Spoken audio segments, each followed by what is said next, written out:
Open Your Eyes is brought to you by the Belize Bank. Our country, your bank.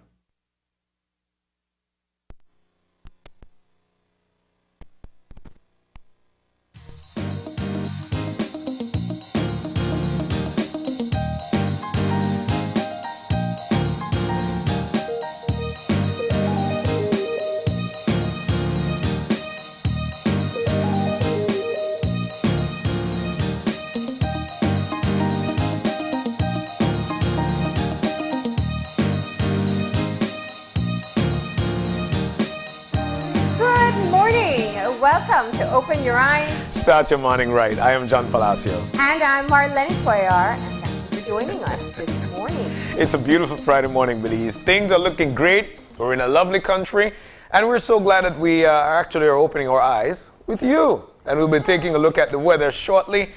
Francisca Wellington should be on the line anytime now, and we'll be chit-chatting of what we could expect throughout the weekend. It's going to be a long weekend. This weekend on a normal year would have been the La Ruta Maya weekend, and so a lot of people would have been here, there, everywhere. Yeah. But and I think actually the majority of people just used it as an opportunity to do some staycations. March 9th is a great opportunity because the weather is so beautiful. So beautiful. To just go out, whether it's to the Keys or inland or down south, and enjoy it. So I do hope that people are still taking that opportunity to do so, because a lot of these tourist locations are offering great deals to Belizeans. Great deals. Yeah. My goodness. And you know, I'm so glad that we're able to see these deals. Yeah. Not necessarily because of COVID, but at the same time, you know, it is a great opening for people to eventually flock outside, take the family somewhere, and enjoy what the beauty of this country. So that's a good thing. But I'll tell you what we're going to do. We're going to tell you what the weather is going to be like for the weekend. We'll be kicking things off with the general situation that says here, fair weather prevails around the country. And the 24-hour forecast is going to be sunny with cloudy spells today and partly cloudy skies tonight. Showers, if any, will be isolated. Smooth, smooth. The winds from the east to southeast at 0 to 10 knots. That's very still. Yeah, that means seaside slight. Yeah. Yes. All right, and so our temperatures for today. We're looking at 87 along the coast, 92 inland, and 80 in the hills. Wow. Lows for tonight. It's going to dip as low as 76 degrees Fahrenheit coastal, 66 Fahrenheit inland, and 61 up in the hills. And the extended forecast for Saturday and Saturday night is for isolated showers. Man. Big thank you to Francisca Wellington there for providing that update this morning. It seems like it's going to be great weather for the weekend. Definitely. Great it seems outdoor weather. It's going to be a long weekend. It's spelling to me family time. It's spelling that probably you and your family could be making some outdoor food, you know, on the fire hot. Everybody's there with the family. Or probably taking a drive from point A to point B. Smooth. I'm loving it. All right. And keep things moving with a bit of motivation for this morning, and that means it's time for our Eye Opener. Our Eye Opener taken from dailyom.com goes like this. We have created imaginary boundaries, sectioning ourselves into countries and states, forgetting that in reality, we are all living together. We have created imaginary boundaries, forgetting that in reality, we are all living together, breathing the same air, drinking from the same water, eating food grown from the same earth. We share everything on this planet, whether we're conscious of it or not, with other people, and those people are our brothers and sisters. We are connected to one another in the most intimate way because we literally share our living space. As more people become aware of the reality of interdependency, things will shift in a positive direction. And much of the discord that we see now will give way to a more cooperative, loving conscious. This is happening already. So as our consciousness grows, we can join with the many other minds working to live in the spirit of togetherness. Marlene, all I could think about while you read this, it was just a smooth sailing thought of mind. Togetherness is what resonates most to me. Every day we talk about a lot of things together. But I'll tell you what, and I'll go right back to this pandemic, Marlene. Look, primarily it was very difficult to understand and to work together to bring things to a halt, or even to try to get things under control. And then we eventually started to create these boundaries because we were not able to really reach out to each other physically, sectioning ourselves into countries and states. We've got that, forgetting that in reality we're living together. But in reality we are indeed. And today's date, when I look at the numbers for the coronavirus active cases, we're down to 91, somewhere around there. Yeah, less than 100. We did that, yes, we did that together. We learned a lot and then eventually started to provide things together. Like it says here, this is happening already. So as our consciousness grows, we can join with many minds or many other minds working to live in the spirit of togetherness. Together is the word that I'm going into the weekend with. Yeah. No, I think this is a great reminder to kind of bring the concept of just humanity, Yes. being a part of human race. We very often try to compartmentalize ourselves and tell ourselves we're part of X group or Y group, and very much working on building differentiations instead of recognizing similarities. Yeah. And you're right. The pandemic to me is the first thing that comes to mind, just how we are a part of a global community. And we learned that so quickly when we saw the spread of the COVID-19 virus from one little pocket in China to every single country across the globe. And if that doesn't give you a great reminder to see the interconnectedness that exists in this world, then I just think it could be one of the best reminders that we have. And as we continue this fight against mitigating the spread of the virus, we have to follow with the same thought that you said. It is not an individual action. No. It is one that is dependent on you doing your part and I do my part. Yeah. So often I think that the concept of working together becomes something that people don't realize that they have so much value in. And that's what we've done. We've done that in bringing down the numbers, and we have to do that in keeping the numbers down. We have to. So you might get excited for less than 100 cases and say, well, free for all now, and only cause more challenges for the future. Indeed. So indeed. we have to all be on the same page and hopefully keep that as a reminder. I love the fact that you mentioned we have to be on the same page, because we must understand that we are connected to one another in the most intimate way, because we literally share our living space. This is a country of 8,867 square miles. This is our living space, and this is what we share. Yeah. We've learned to love each other from a slight distance, but at the same time, as more people become aware of the reality of our independency, things will shift in a positive direction. My goodness, that's what you call a Friday for you. All right. And it is the end of the week. It's been a very long week. Of course, we know that we are fresh off the municipal elections, and there is, I know people are still dissecting all the information. How was your election day? It was, first of all, you had to work, though. Yes, I had to work. We had to be at work. But at the same time, we were given the ability to go on out and vote, because it is your democratic right to. Especially from observing it, I mean, like, wow, there were not a lot of people. And I was like, what is happening? I guess because we're still from, 3 months from the last election, or out of the last election, people weren't out there like I expected to. I expected we were going to leave early because there might be some traffic hold up there, but there were not. But at the same time, the people have chosen those who they would like to run or lead in their community. And that's the people's choice. Yeah. So, kudos. Yeah. No, it's interesting to see, and I think I'm always fishing around for feedback to hear from people who didn't go vote as to why, just to get a better understanding, because we can always make the assumptions, it's voter fatigue or pandemic or whatever else, or you don't like your options. Those all may be true, but it's interesting when you talk to people to find out why they chose not to participate. Yeah. And I have a couple who have said, what difference does it make anyway, which we hear every election.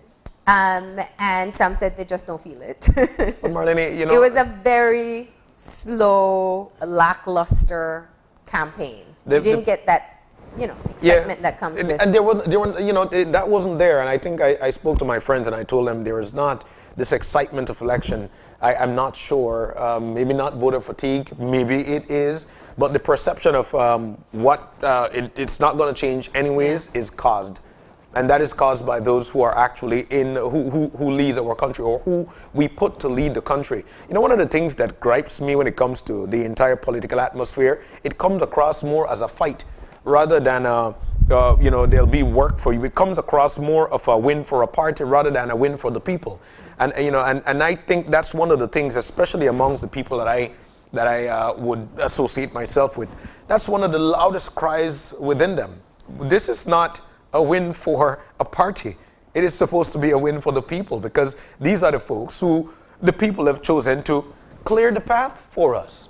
So I think that's these things are caused, and we need to eventually try to get things back into how it's supposed to be, in terms of we're going out there not because of a specific color. We're going out there because somebody has made that pitch. You have made your application, and we like your degree. We like what you've got. And that's how we feel. Yeah. So it's all over and done with. We don't have, after back-to-back elections, 3 months apart, we should not go back to the polls, at least municipalities in general, for at least 3 years. 3 years. So that's one of the things that now it's just focusing on the work and paying attention to what happens in your community and holding the people that you've elected accountable. And that but is... I got to say, some of the spin-offs, though, that I think of with the election, and I'm still musing about, is just the number of young faces and women faces that participated in the election. And it was really inspiring. We interviewed one of the independents. He's one that comes to mind naturally, Patrick Williams. And his enthusiasm to get involved in politics at 20 years old. And then when we looked at the entire country and how each one of the slates, or most of the slates, had some really young individuals on it. Leaders folks who would want to lead eventually. But I've got to say kudos to them indeed, Marlene, because what they're doing is actually making that leap. If you start today, who knows? Your road could be paved and you could become one of the best leaders of tomorrow. We're afraid of probably putting ourselves out there because of political victimization. And this is one of the things that a lot of people... Well, see, I just wanted to say, because that's part of the reason why I think it's interesting. Because people like us think that, but they're not thinking that in 2021. So it shows for me a changing dynamics that's taking place in our country. But and you're totally right, because they're actually putting themselves out there, because they really and truly believe they can make a difference. Now imagine if we all get that mentality, we could make a difference. We can make a difference. The country is ours. It is for us. And so therefore, kudos to everybody who went out there, who put themselves on that ballot to vie for the position of leadership. We have the first female mayor in Belmopan. Yeah. The first female representative. Let me take a moment, right? I know, I saw you. Corozal Bay. You're the shimmy. But yeah, these are, it's 2021. This shouldn't be such a great accomplishment. We've been talking about women in leadership for so long. That having 2 new female representatives shouldn't be such an exciting thing. But it is, and we will take the moment to acknowledge it. So I think those are some of the things we saw in this election that are noteworthy. And also, let's see where it will go in the next 3 years, if we'll see more young people, more mixed councils with women and men equally represented. I'll sum this up by saying, especially when you've mentioned a lot more women are actually putting themselves out there. We woke up Wednesday morning, me and my wife, and I told her, "You're going to vote?" And she was like, "Hell yes, I'm going to vote." And I was like, "But why?" Teasing. She said, "Because there's some parts of this world that women aren't able to vote. Women Natalie. women fought for the ability to vote. And so it is my right, it is within my power to go on out there and cast my vote." And I was like, "You know what? I'm glad that you are married." Yeah. Because, it was strength coming from her, and she was passionate about it. And if you notice, I did passionate. That was who she was about going to vote this past Wednesday. So kudos to everybody who went out there, and especially to the women. You guys continue to lead. You guys continue to carry yourself. Continue with the power that you've got, because you've got the power. All right. And speaking of young people and their level of involvement, today we have a really special day lined up for you.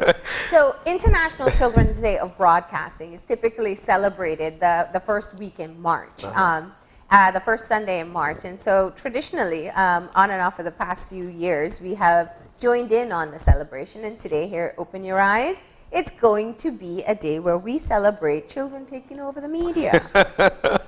Of course. So we'll be joined by two aspiring leaders, two wonderful folks. I think we had conversations with them before. Yeah, they've been guests with us before. They'll be our guest hosts for today. I'm looking forward to it. And I'll tell you why. Tell you what, I came in this because I got to understand I'll be interviewed. So I came in, make sure I wear my blazer today. Yeah, right. I wear my blazer today. You're ready to be star guest for today. Yes, ma'am, I am. So this is in collaboration with the National Committee for Families and Children. And of course, this is an opportunity for us to be able to give children an opportunity to have their voices be heard and also be more included in the media. So we're actually going to see a lot of stuff. We're going to keep it going all throughout the show. But we have some recorded interviews with children interviewing some well-known faces in Belize. And then we're going to have a little bit of fun as, there's a one-on-one with us. I never like being in the interview chair. I know. It's weird. I think these guest hosts that we have coming, they can handle us, right? They definitely can. Following conversations with them, we know for a fact that they are able to get it out there. Yeah. But it's a very great time to celebrate. And today it starts with International Children's Day in the Media, right? Day of Broadcasting. Day of Broadcasting. Yeah. All right. So we'll be kicking things off this morning with a conversation with the Acting Chief Justice, Michelle Arana. We'll be chit-chatting with her. It's going to be a recording, of course, but we'll be hearing from her in the first segment. All right. And then we have an interview with a school counselor. And these interviews are going to be done by young people who have been working and training to be a part of the media. So it's going to be really interesting. So they have a school counselor who's going to talk about some of the things affecting children. Yep. And what we'll do as well, being that it's a Friday, we always have a flashback for you. So today we'll be taking you all the way back to 1998. I don't remember what happened then. Oh, yes, I was in PG, of course. We'll be taking you back to an interview in 1998, whereby News 5 did a story in commemoration of Children's Broadcasting Day. All right. And we're going to close it off with an interview with an upcoming volleyball star. Cool. So there's a lot coming up, and we're going to be mixing in some fun there as well. So we're going to celebrate International Children's Day of Broadcasting along with you. Definitely. I'll tell you what we're going to do. We're going to take that break, but just before we do, we've got our birthday shout out, and we'd like to say a big, big happy birthday to none other than Edwin Flowers Jr. Happy birthday to you, my little brother. Here's wishing you all the very best from the family. Of course, from all of us here at Channel 5 and all of us right here on Open Your Eyes. And just before we take the break, I'm sure she's looking on as we speak. She does every morning. Shanna Arnold, my coworker, my sister, my side. Her birthday was this past week, of course. So happy belated birthday to you, Shauna. We love you very, very much. Of course, it comes from your big boy, that's Kai. Wishing you all the very best. And your Sakizme team. Wishing you nothing but the very best. We love you so much. We'll take the break. When we come back, we'll be kicking things off. Stay with us. We'll be right back.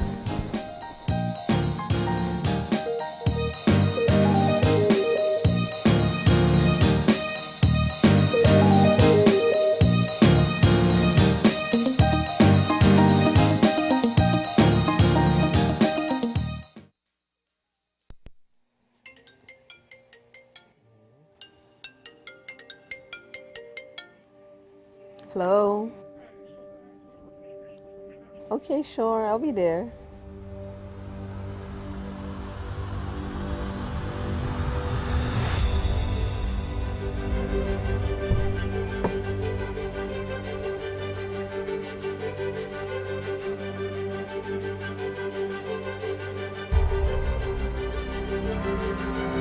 Hello?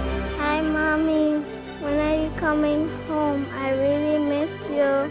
Hearing the voice of our loved ones can always lift our spirits and make us feel whole again. With Smart's twice as nice promotion, prepaid customers who make 5 minutes worth of national calls on Sundays can enjoy 50% off, top double on all national calls for the rest of the day. Call your loved ones and enjoy half off all day long. Smart, bringing people together. In these challenging times, the one thing that is certain is that the Belize Bank Limited is here for you. There is nothing more important than your health and safety, and we continue to make every effort to make banking safer for you. Our staff is working around the clock to make sure you can do your banking conveniently 24/7 using our mobile banking app and online banking and keeping ATMs up and running. We value your relationship with us and are here to provide the support you need. First responders are also out there 24/7. Thank you, healthcare workers, security forces, firefighters, caregivers. You are all appreciated. Stay safe. We will get through this together. The Belize Bank, our country, your bank. You're the engine that makes all things go. And you're always in disguise, my hero. I see your light in the dark, smile on my face when we all know it's hard. There's no way to ever pay you back. Bless your heart, know I love you for that.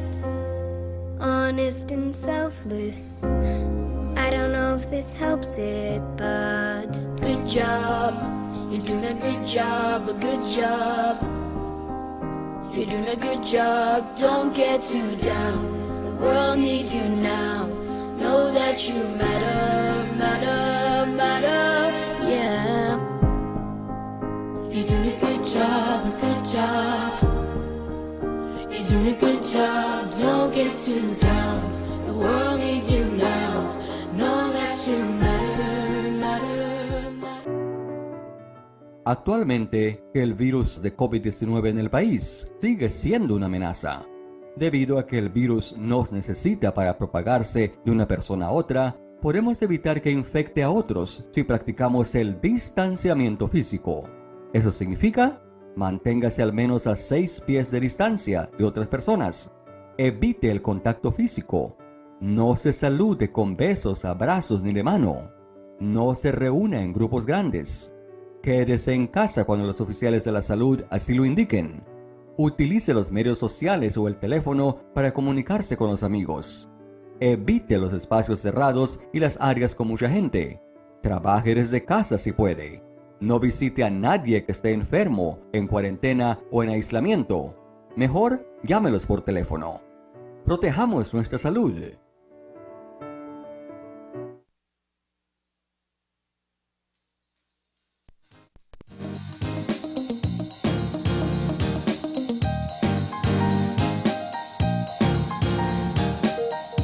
And welcome back to Open Your Eyes, and we're now moving into our first segment. Like we mentioned, it is a Friday, so we're about to have some fun. And today is actually International Day of Broadcasting. Children's Day of Broadcasting. Close. But yeah, so, you know, we should have brought school uniforms. Man. I know. Would that make us fit in a bit more? Man, I'd rock my St. Peter Cleaver. No problem. All right. So, as we said, today we're commemorating this day in collaboration with the National Committee for Families and Children. And what they have done is that they worked on being able to get some interviews along with some well-known faces in Belize and very inspiring persons. And it's children who, from the Kidarama program at NCFC, who are the ones doing the interview. So our first interview for this morning is going to be with the Acting Chief Justice Michelle Arana, and conducting this interview is Xander Elrington. So let's take a look at that.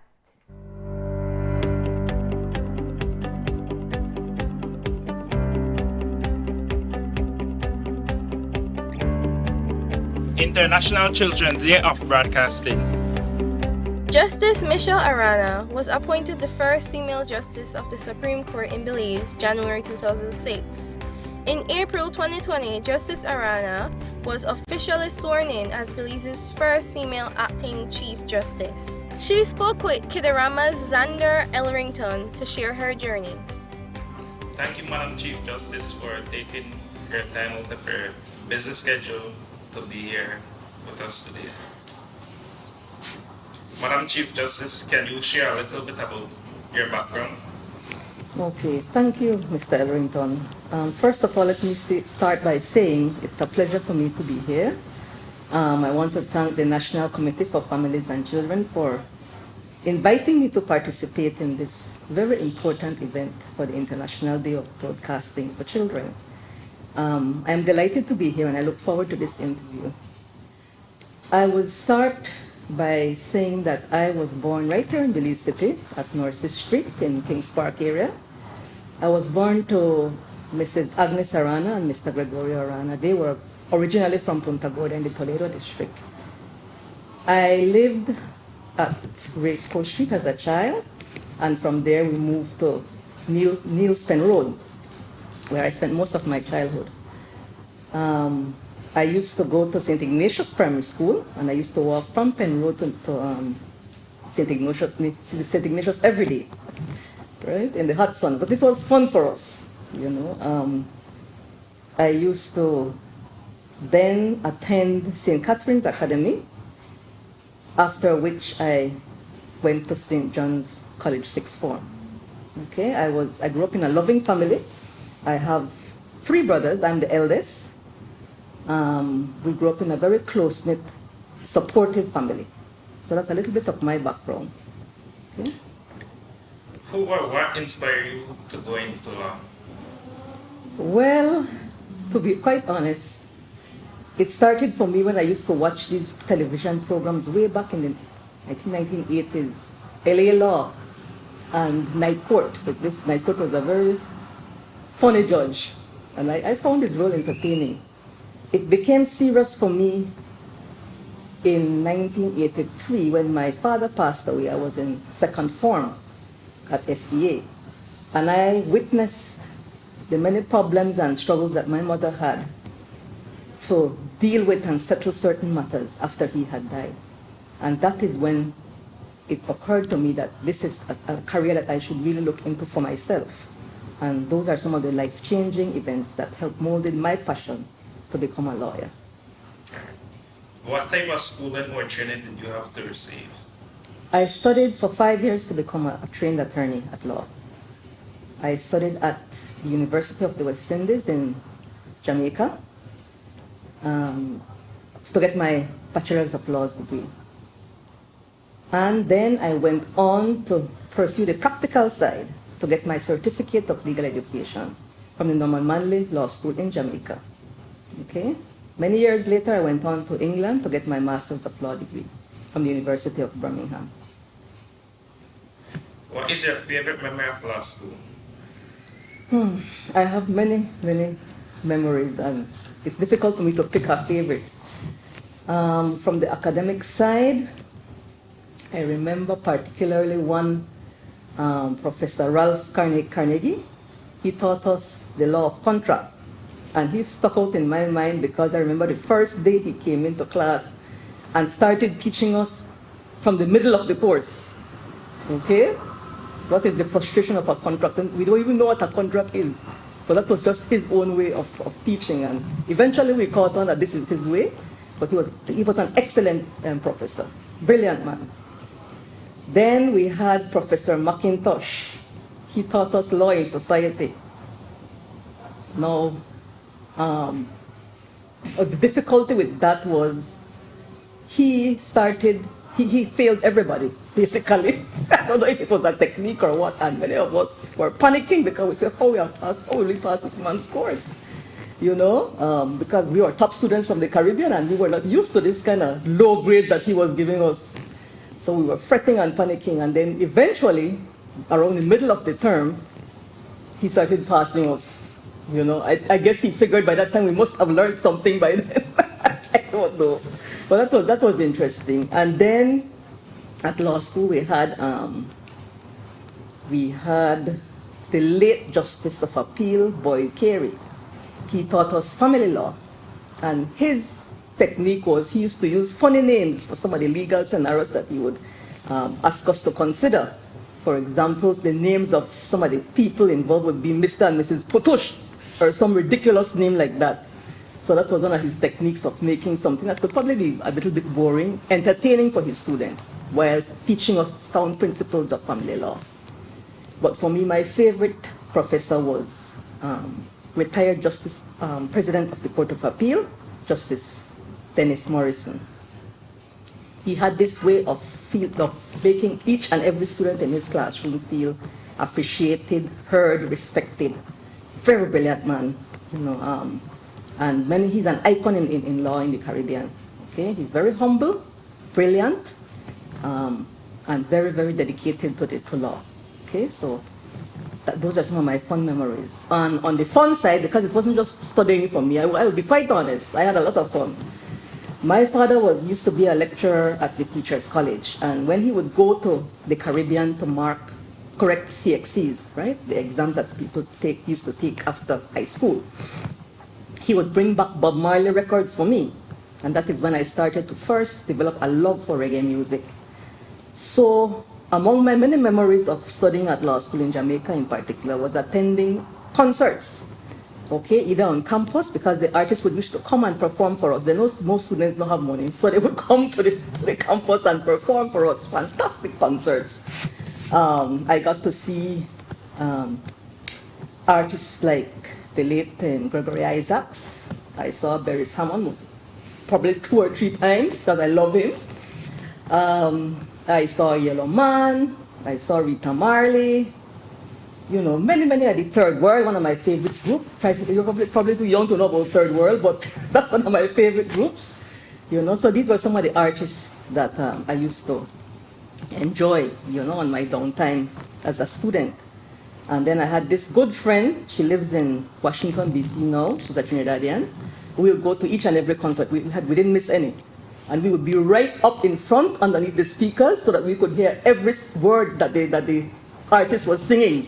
And we'd probably leave from there half deaf, but having enjoyed the concert to the max. Okay, so those are some of my favorite memories of being a student at law school.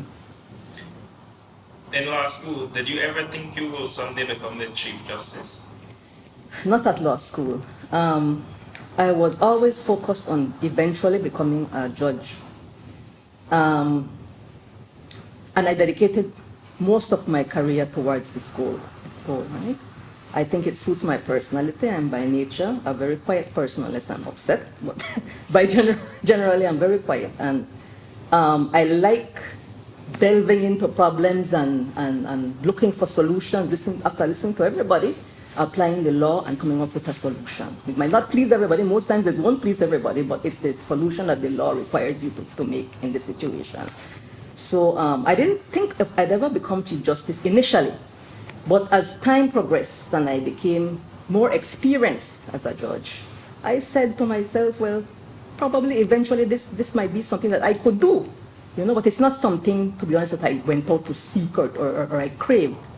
I do consider being the first female Chief Justice of Belize a distinct honor, and I'm very, very pleased to serve in this position, and I will do so for as long as I am called upon to perform these duties. What are some of the challenges that you had to face being a woman? For me, the biggest challenge was and is balancing time between family and career. Especially when my children were very young, as babies and toddlers. It was difficult for me, for example, as a prosecutor at the DPP's office back in the 1990s to leave my young child behind when I had to go out district to prosecute criminal cases for the government. Then later on, as a judge of the Supreme Court, again going out to the different districts to work and leave my young baby behind to sit on cases in the criminal division, and also having to leave them behind at any time to travel abroad to attend conferences and training workshops. All these are parts of the same discipline that we have to have continuing education, so we stay on top of our profession, you know. So the challenge for me has always been balancing work and family, because they're both important. But thankfully, I have a supportive family. My children do understand, and I do give them the best of myself when I am around. Since you started your career, has there been any challenges in the way with your law practices? Any challenges? There have been a number of challenges. Initially, when I started practicing law, as I told you earlier, I come from a background of Garifuna teachers. I'm not a family of lawyers, so I am, for all intents and purposes, an outsider in this profession. But I have used that to my advantage in the sense that I don't look to anybody else for any support. You know, if you want to give me support in a certain position, then I welcome it, but I do not feel obligated to really pander to anybody, because I got here on my own merit. That is how I look at it, you see. So the challenge is that it was very difficult at first, because I don't belong to any particular group that would you know, help to forward my interests, as it were. I had to prove myself every step of the way, you know. So it is a challenge, but it is one that is also very empowering, because you know that you sacrificed and you did everything that you could within your power to get to where you are. Okay, so that is my hope. What are some of the qualities that a good judge should have? There are quite a few. One of the most important is, I think, abundance of patience, because people will try your patience, you know. Attorneys, clients in the court, people will try it, but you as the judge, you're supposed to exercise control of the proceedings. Have to have patience with yourself, because you yourself might feel aggravated at certain things, but you can't go up, as it were, as if like if you're in your house or something. You are serving the public, and you have to be aware of that at all times. So patience is number one on my list. You have to, of course, have a good grasp of legal concepts. Stay abreast of legal developments, so that when things come before you, you are able to handle those things. They don't teach you everything in law school. They teach you a technique of handling problems, and afterwards is when you get your experience to add meat to the bones of what they have given you. Okay? So you have to keep developing your mind. You have to have a passion for reading and writing. If you don't like to read and write, you have to develop it. Okay? You have to have a good work ethic. You'll be working late into the night, on weekends, on so-called vacation. You might be out of court. That doesn't mean you're on vacation. You are still working on your cases, okay? Because there are hundreds of cases. You have to have, I would think, a good sense of humor. To me, that is important, because if you take everything seriously, the pressure will break you. So I think a good sense of humor will take you a long way in this profession. I believe also resilience, because you know, things will happen that might knock you off your game for a few months, whether it's personal or you know, in your career, but you have to be able to bounce back, and after, you know, taking a little rest or whatever you need to do, but come back refreshed to tackle on any challenges that await you. Those are some of the few qualities that I find very important in a judge. How does your family feel about your career? My family, thank God, is very supportive of me. My mom says she's very proud of my accomplishments.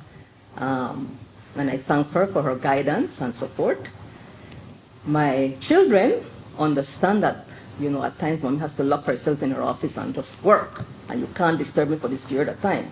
But they are very understanding and very supportive.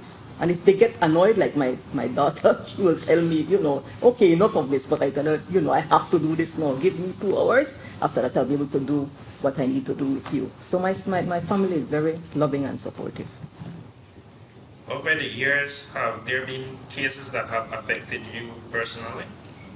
Well, I would prefer not to go too much into that because I'm still on the bench and I have to be careful what I say. What I can say generally is that cases which involve injury to children really upset and annoy me, but I won't go more than that. What advice would you give to young ladies and like me who wants to follow in your footsteps? Well, I am very happy that you are interested in the law, and I would say to you to continue dedicating yourself to your academic studies, but at the same time, don't enclose yourself off from the world while doing so, because law is a very practical discipline. Okay, you have to know to read people and be able to understand how the world works and how the law works in regulating society. You should read as much as possible, write as much as possible. Look at how lawyers function even in politics. There's a dramatization of what happens in court, but look at it because it will give you some idea as to what is expected if you prefer to do courtroom work. Because it's not just courtroom work, but if you want to do that, look at what is portrayed in the movies. Okay, just to give you an idea, it's not the real thing because it's dramatized for to have the audience and interested in what is going on, but it gives you an idea of what takes place. Okay. Dedicate hours on hours of reading, because that is what I did. I like reading, I like writing, so it came naturally to me. But if it doesn't come naturally to you, you can still develop it. Okay, don't get discouraged if it's not something you don't really like. You can still develop it, because if that is the end goal, you will do what it takes to get there, right? Believe in yourself, listen to your parents, find people who have your best interests at heart and listen to them. Talk to people who have been there before you. You can learn from them. Okay, so those are some of the things I would say to you as a young Belizean.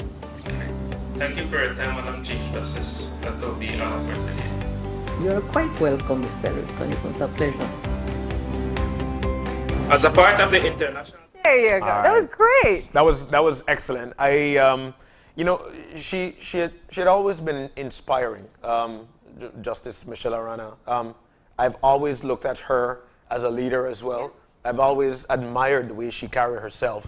But we're so thankful to have had Xander Elrington doing that interview. Oh, this is actually preparing to lead eventually. Yeah, we won't be here for too long, Oh, of course not. I can guarantee you that much.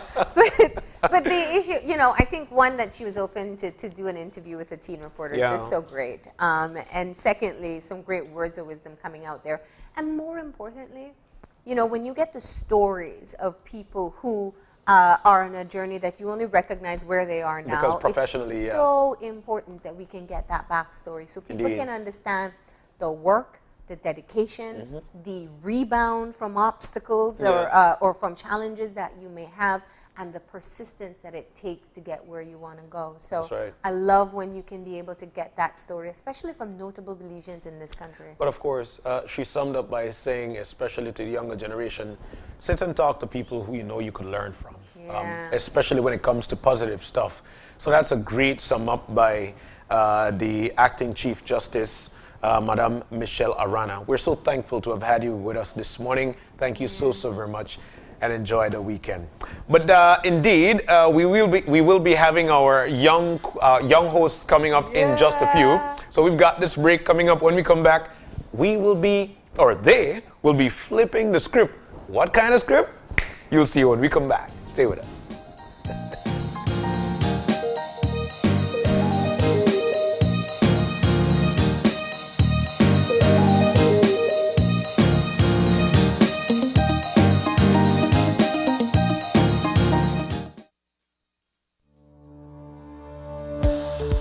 Working off-site doesn't mean you have to be off your game. Studies have shown that by simply adding a keyboard and mouse to your laptop, it increases your productivity by 26%. and adding a monitor takes it up by 35%. At Fulltech Systems, we have what you need to enhance your remote work or e-learning experience with devices such as headsets, video conferencing monitors, webcams, keyboards, mice, docking stations, all with the brands that you can rely on. With collaboration tools such as Microsoft 365 Suite and Kaspersky, your team can stay connected and perform efficiently no matter where they are.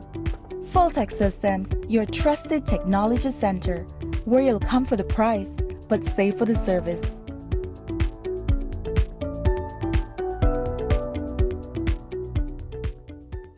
Currently, we're using Smart Elite VoIP calling plan. We use it inter-branch, we use it to call outside, and we also use it to call international. It's far cheaper than what we used to have before. Our new PBX box is new. So the PBX is very good because I can call to my Sartaneja branch, I can call to my Kikaka branch, I can call to San Pedro branch, and there's no cost using the PBS. Actually right now, since we're in different locations, I can call main office from where I am at a no cost using the PBX system. I would recommend it, sure I would, especially the big enterprises who has a lot of employees. There's a lot of reduction in costs, 50% of saving. But that on a year, it's a lot of money that we're saving.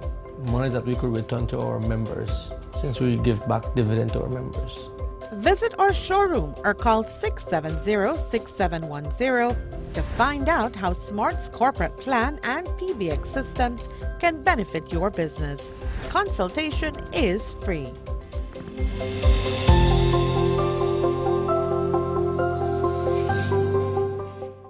Congratulations to our Bellikin Papa Stopper winners today. Continue popping those stoppers out for Bellikin for a chance to win free beer, $20, $100, or $1,000. Papa Stopper! Bellikin, the beer of Belize.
Sí, te voy a mostrar. Time out. La mayoría del tiempo los niños no saben que están haciendo algo mal. Usando violencia solo les enseña que pegando es la única manera de solucionar las cosas. Esto solo empeorará la situación y dañará su relación. Tómese un tiempo y hable con sus hijos de lo que está bien y mal. Construyan una relación basada en entendimiento, respeto y amor. Lexani, sweetie, it's a very nice drawing, but you know you shouldn't draw on walls. You know how hard it is to keep the house clean. We will wash it off, and from now on, we will draw only on paper. ¿Entiendes?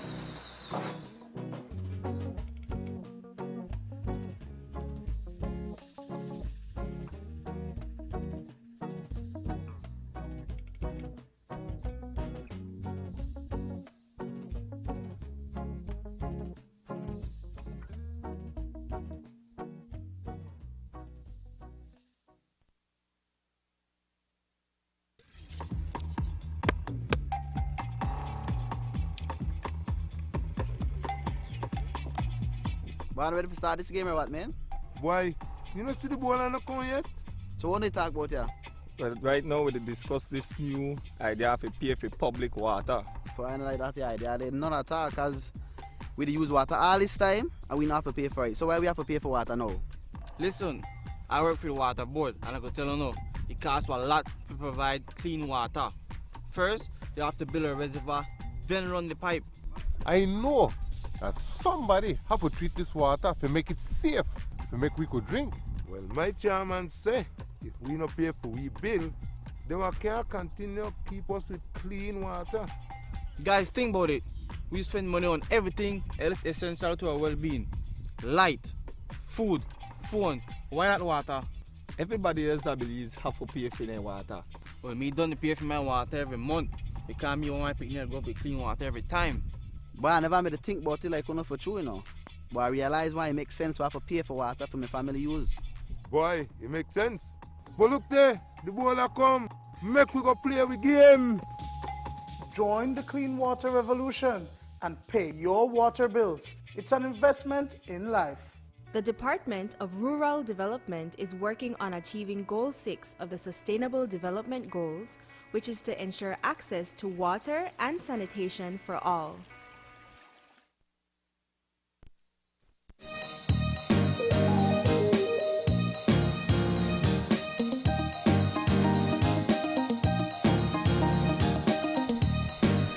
Welcome back. My name is Noelle Sabido. I am 9 years old. And My name is AJ and I'm 8 years old. All right. There you have. We told you the kids are going to take over, and that's what's happening here. Of course, we are celebrating here at Open Your Eyes International Children's Day of Broadcasting, and we're going to allow ourselves to be interviewed. This is the Flip the Script segment. As we've got, yes, it is the Flip the Script, and Noelle and AJ will be interviewing us. Then you know what, Noelle and AJ. Stop! I'm not going to talk anymore. It's just you guys. I came with this jacket because you guys were going to be here to interview me and Mar. Yes.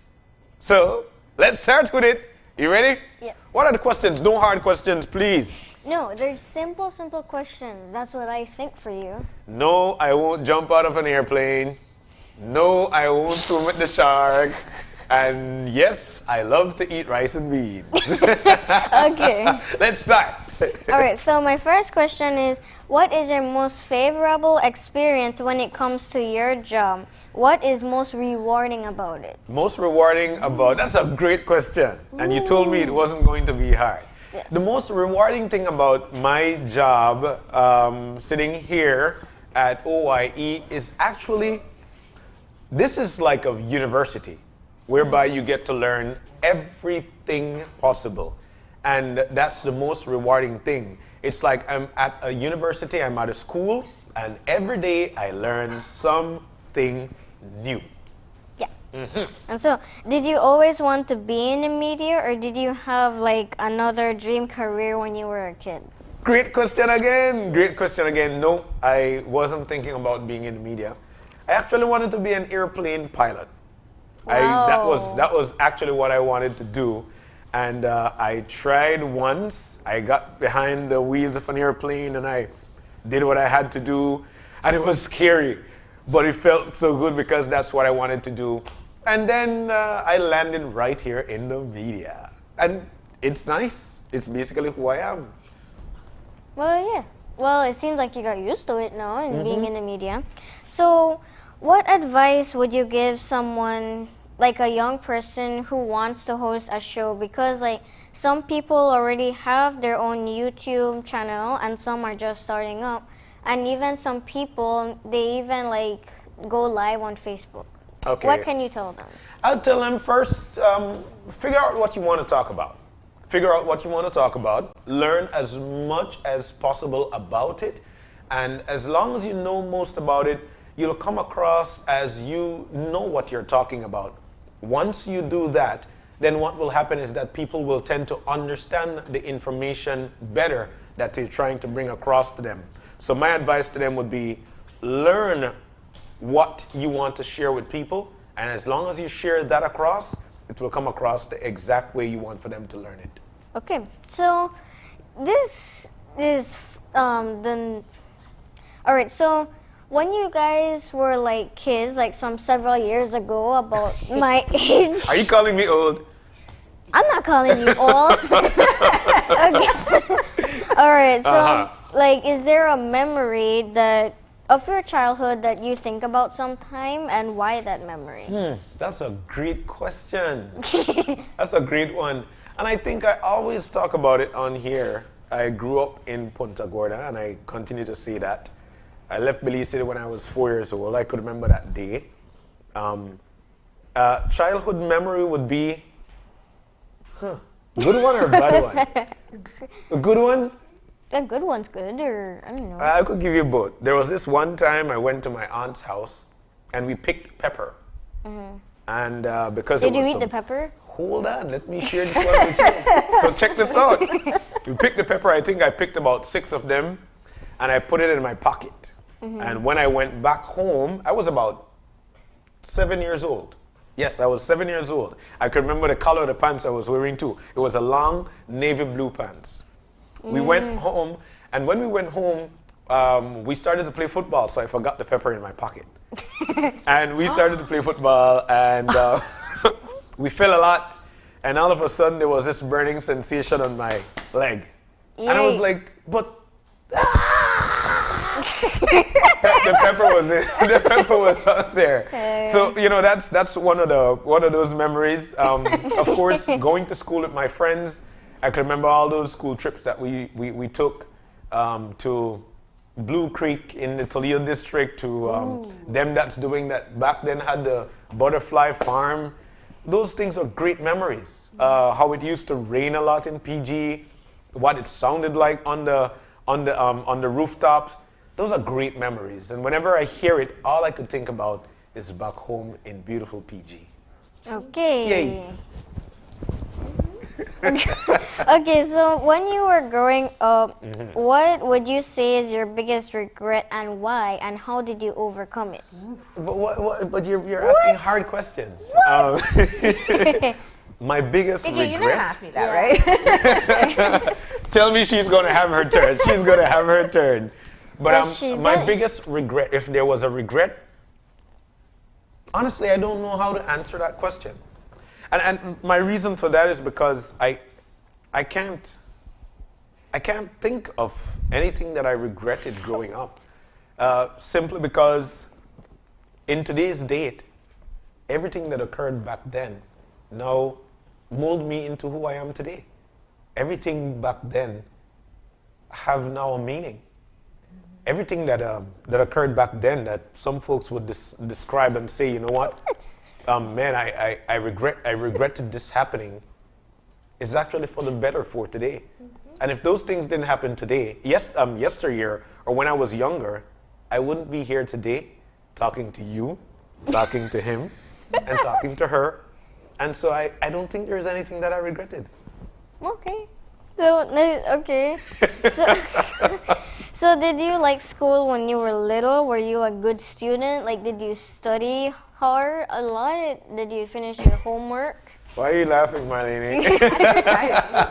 Did you behave in class? Back then was totally different from how it is now.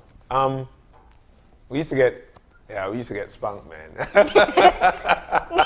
But we played a lot. We had a lot of outdoor sporting activity. There were no tablets. There were no phones. We made carts. You know, there were so many things that we did. But I studied a lot because my aunt, Catalina Reyes in PG, made sure we studied a lot. She made sure that we paid attention to our schoolwork because she knew what could happen or what will happen as long as you became a good student. So yes, I paid a lot of attention in class. I used to like that at school too. And we used to write down names. And then they used to tell you, I'm leaving the class, everybody put their hands on their lips. And that was it. Yeah. Do you guys still write names in school now? For who talk? Like who talks when the teacher leaves? Like I think they did it sometimes in Sunday too, but I don't know if they do it anymore. Yeah. Okay. But that was it. That was how we did it back then. Okay, so as a professional, what is your biggest accomplishment? That's a good one. I think one of my biggest accomplishments, Noelle and AJ, is to be an influential person in society. Because what happens is that when we talk, people do listen. We're here every day with people. So whatever we say matters. Because what we do is that we spread information to folks.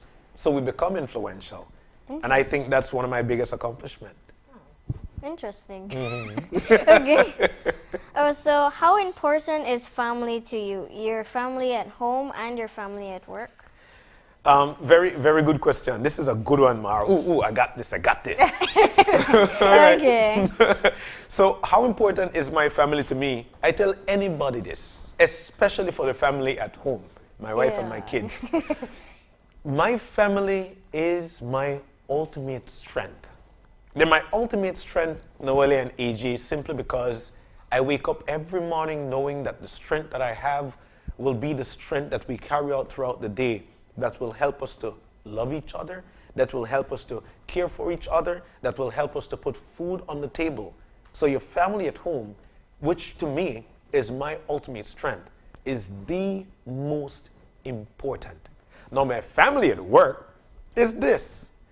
Your family at work are those who you're able to share great conversations with. Conversations about yourself.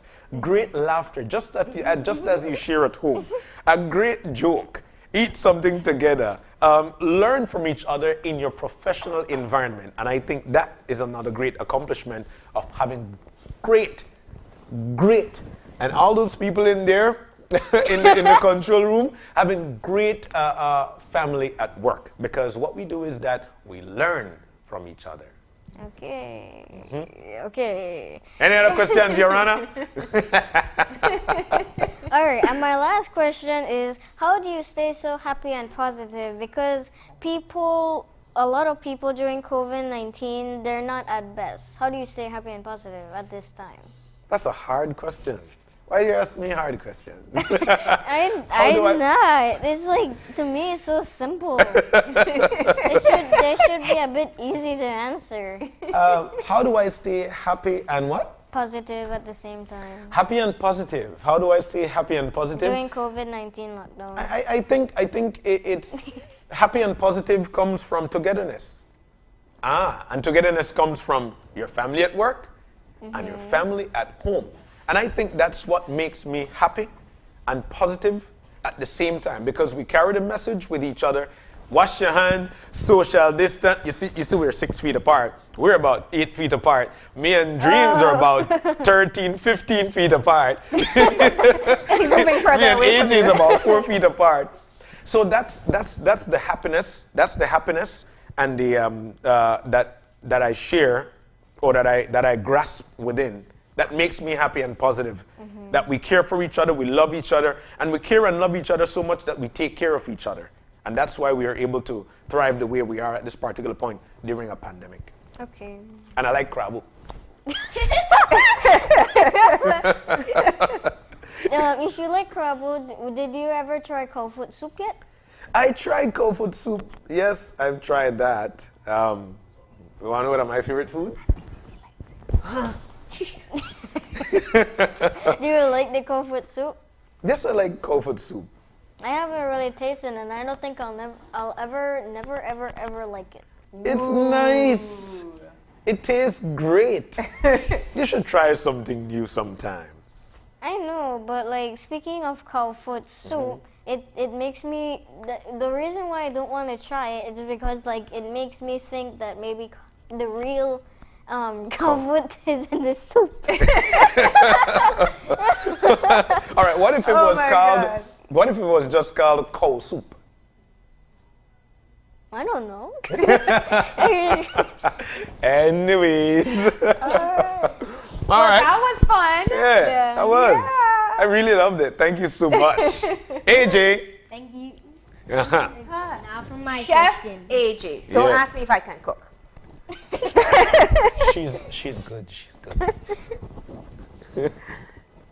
Okay, question number 1. I read that you are an award-winning journalist. Can you describe the most meaningful award to you? Ooh. Easy. My first award. The first award, thank you so much. And you know, you're starting off great because he did his research, right? My first award was for a story of a man who is a paraplegic. His name is Jerome Flores. And he he was working on a line post, and he fell, and he lost his ability to be able to walk. So he's in a wheelchair. And he decided that he wanted to stay fit, so he created a tricycle where he can put himself in there and he pedals with his hands. Have you ever seen that? How did he put himself in it? He lifts himself. So he lifts himself out of his chair into his bike. He does get help sometimes. And so when I found out he wanted to go, there's the Olympics where all the big athletes go, and then there's the Special Olympics where people who have some form of diverse ability would go and still compete as well. And he wanted to go to the Special Olympics. You know how hard it is to go from Belize, right? Yeah, there he is. Whoa. And so Nice. when I found out about it, I said, I want to hear his story. And you know, sometimes you ask John about regrets, and you know, we all have things sometimes that happen to us that are really hard, and we say, maybe you fail a test, maybe you didn't get something you asked mom for, and you just feel down about it. What I was so fascinated about with him is that it's got to be hard to go from being able to walk to not walking. And you can sit and say, man, I can't do this and I can't do that. But he created his own opportunity. He looks like a strong man to me. Created his own bike, and then started training, and also opened his own business as a carpenter. And it was one of those stories where it really showed that there is nothing that can get in your way when you have the right mindset and the determination to follow through. And so that was my first story that I won an award for. I was lucky to have heard his story, and I'm even luckier that we got to share it with the rest of the Caribbean. Yep. Okay, that's a good answer. Oh, thank you. Okay, question number 2. What has been your greatest memory or achievement during your 15-year journey at Channel 5? Whoa. Ooh. That's a big one. Yeah, that's one big accomplishment. Man. There are lots. I'm feeling very accomplished right now with you guys here because I think it's just cool that you guys get the place to be on the media and ask questions. When I started working at Channel 5, it was to do the show. After I'd been doing the news for a while, and one of the things that I really, really wanted to do is to work more with children. Right? Did you know that? And so the first year of being here, working along with our CEO at that time, we started talking about what we could do for kids, and we decided that we would do a summer concert for kids every single year, free. People come, they hear kids performing, and I think that was one of the biggest achievements for me, and the fact that we sustained it for 10 years. Last year was the first year we didn't have it. It's called Summerfest. And we auditioned the kids, we picked the kids. I worked with the kids every single day, getting them ready to go on stage. And then we put off this great children's concert. That's one of my favorite. There are many achievements, but that's one of my favorite That's really, really cool. Yeah. Do you play any instruments? I guess I have a few. Okay. Maybe next Summerfest we'll have you do a live cooking show for us. Yes, you do. Yeah. I'll get you that fudge too. Ooh, fudge? Sign me up. Too much sugar. Oh my God. Okay. Question number 3. What was it like teaching at Big Falls Village? What's it? And would you ever go back to teaching, but as a career this time? Okay, they did do some deep dives here. So a long time ago, I did a volunteer program where I moved down south to Punta Gorda, just the outskirts of Punta Gorda, and I did teach at Big Falls Village. A lot of people don't know that. So I taught them computer at the school. It was a primary school, and I also was a remedial tutor.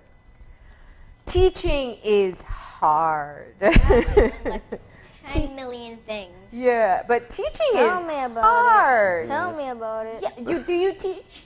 I don't teach, but like seeing the teacher like write all those stuff on the board, it makes my hand tired when I'm writing. Yeah, and then sometimes the children, they don't want to listen, and then sometimes they want to play. But yeah, and then like just all the children making a lot of noise. Yeah, and then when I worked in Big Falls Village, there's this interesting thing. I don't talk Maya, and they do. So they could talk Maya in my class, and I didn't know. So I had to learn some of the words to be able to get in and tell. You know what I made them teach me in Maya? I understand what you're saying. And then everybody stopped talking. That's a good one. But it was a wonderful experience. I had a wonderful team of teachers that helped me along the way. Yeah. But it was only a 1-year experience. So after that, I said, I tried teaching. I have all respect for teachers. But yeah, I don't think I'd be a career teacher. I would be a career teacher. My mom and my sister are. Yeah. Okay. Question number 4. What message does little Marlene as a child have for you today as a success? So like, if you were little Marlene, what would you tell your grown-up self today? Boy, that's a tough one. Don't play with matches. Little Marlene, I think little Marlene would tell grown Marlene to never stop believing in yourself. I still tell grown Marlene that, so that's an important message. But never stop believing in yourself. I think, we grow up and we have all these dreams, and sometimes, you think it's not going to happen, and then you got to put in the work. And you have to keep on believing in yourself. That belief in yourself is going to take you a long way. And I tell myself that, even younger me would tell myself that, so I could keep on pushing and keep on working. 2 more questions. Okay. It's a long one again. Question number 5. I watched the video of your journey at Channel 5. Now you are the CEO, which I think is really awesome. When did you know you wanted to be in the news media business? After I started. I never planned to be in the media. I love communications. I love talking and messaging and these things. Always loved it. That's what I wanted to do when I became an adult. So you had a different dream career?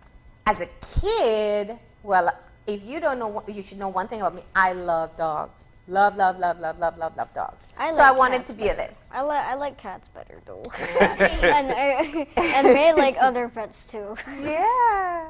And then when I got older, I loved communication. And I started working with public education, well, teaching people things that were important. So I ended up coming to a meeting at Channel 5 at the old building. And I met with the past managing director, the head of the company, Stuart Crone, to talk about having kids on TV. And he said, would you ever consider anchoring, like reading the news? And I said, no! But I did consider it. I did try. I worked very hard. We practiced a lot. They made me do as many tests as possible to ensure that I was ready to go on camera. And then I did. And when I started doing it, I really fell in love with it. And so that's when I knew that I wanted to continue being in the media. Okay. Question number 6. What were you like as a child, and what is one funny childhood story of you that you would like to share with us? What was I like as a child? I am sure these are my teachers right now. Tell them. Do you guys still get in trouble for talking a lot at school? Yes. Okay. Do you have it written on your report card? No. No? Okay. You don't get written report cards anymore, do you?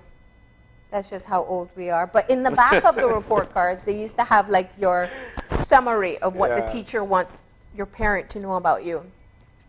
Every single report card said she talks too much. I got in trouble a lot for talking too much. My standard 2 teacher used to call me Miss Never Stop. Oh, She's like, you never. I had a lot of energy. I loved moving. I loved talking. I loved discussing things. And so that was probably what I got in trouble for the most at school. I still get in trouble for it sometimes now too. But I really, a memory that I would share. You know, one, because I was thinking about one that stands with me all the time. I used to think I'd be a great singer too. You know, everybody does when they're young. Singer or actor. We used to do these things called variety shows where people go and perform. One time, I went on stage and I forgot all the lyrics to my song. Oh, God. And it was in Keecocker. It was a summer variety show. I had family out there, and I was probably about your age. And I went out there, and I was ready, and I was like, and I get like halfway in, and I just forget. Like my mind goes blank. I know, that happens to me sometimes when I'm playing a game. And then there are all these people in front of me, and I wanted to cry. And you know what I did? Well, I forgot that I had a microphone, but I looked down and I went, uh-oh, right into the microphone so everybody heard it. And they started to laugh and I ran off. Anyway, yes, it still feels very traumatizing when I think about it now. But the best part is, and this is one of the things that I think I remember it the most, it's because while I went off and ran to cry, you know, it was a family member that came over to me and came out and said, you have to come back and finish your song. So when I went back on stage, a bunch of people went back to help me finish the song. And I think that that's just one of those memories that I remember, that the community, your family, people, we all have a role to play to build each other up. So I remember feeling mortified about that moment, but I remember even more how great it felt to go back on and give it a second try. Everybody helped me along the way. That's why I remember that one the most. That's a pretty funny story. Yeah, what would you do if you hear somebody do that, like, uh-oh? You'd probably laugh. Yeah, me too. I don't know. I don't think I would laugh. I mean, I think that's rude. Oh. You're so kind. Yeah.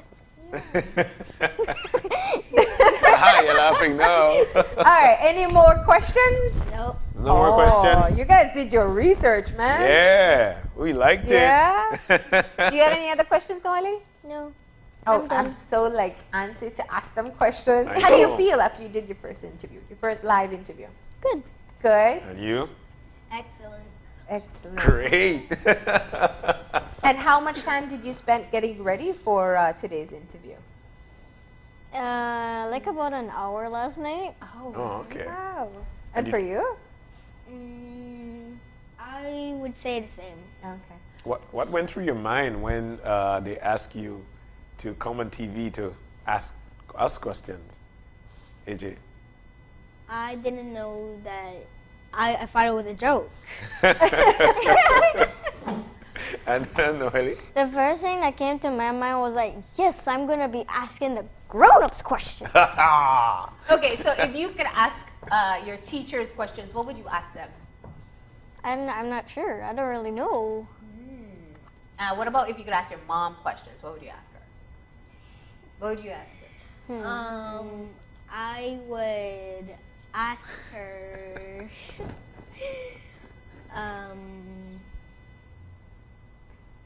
I would actually ask her. Okay, I can't think of any questions. Yeah. I don't know. You don't know what you'd ask your mom? Which grown-up would you really like to ask a lot of questions to? Principal, teacher, mom, dad. I don't have a dad, so that's not going to count. So what about the Prime Minister? Would you ask the Prime Minister questions? What would you ask him? Yeah, what would you ask him? I have to think of them before I ask him. What about you? I would ask him how he got the opportunity to be the Prime Minister. Cool. All right. That's cool. Who else? What about a favorite singer or a favorite athlete? Doesn't have to be Belizean. I would just ask them to get their autograph. You just ask them for their autograph? Yeah. And when's their next concert? And if you can go. Can I get tickets? If I can go. Yeah, that's what I would ask them. What about you? I would just like to sing at them, I guess. Really? So do you like to sing? Yeah, kind of. Sweet. Are you going to sing for us today? So are we going to do it? Let's leave that for next time. Okay. All right, well, great. So thank you guys so much. I was very nervous about this interview, but you know what? You guys did the #1 thing that's important. You came prepared, and you look so comfortable. You did a great job. What we're going to do now, though, is that we have the second part of our interview done by the Kidorama children, and they are interviewing school counselor Samson Jacobs. Yep. As a part of the International Children's Day of Broadcasting, I will be speaking with Mr. Samson Jacob, who is a counselor at EPR High School. To start off, please tell us how long have you been a counselor and why you decided to make this your profession. Alright, hi, my name is again Mr. Samson Jacobs, and I'm the school guidance counselor at Edward Pierre High School. This is my 8th year as a school guidance counselor and teacher. Previously, I started my counseling career at the Belize City Community Counseling Center, where I used to work with persons who were infected or affected with HIV and AIDS to provide adherence and counseling. And then when I reached over to Cedar Vernon Technical High School, back in 2013, I started teaching religious studies to 3rd and 4th form students. After that, I started teaching life skills, and I spent 6 years there. That taught me a lot of lessons, actually, to be the sports coordinator. I dealt with students who wanted to be a part of the High School Festival of Arts, and I also do training for staff and parents as well. One of the things that motivated me to enter this high school system was to impact students, more so students who are more vulnerable, and just to be a part of their lives.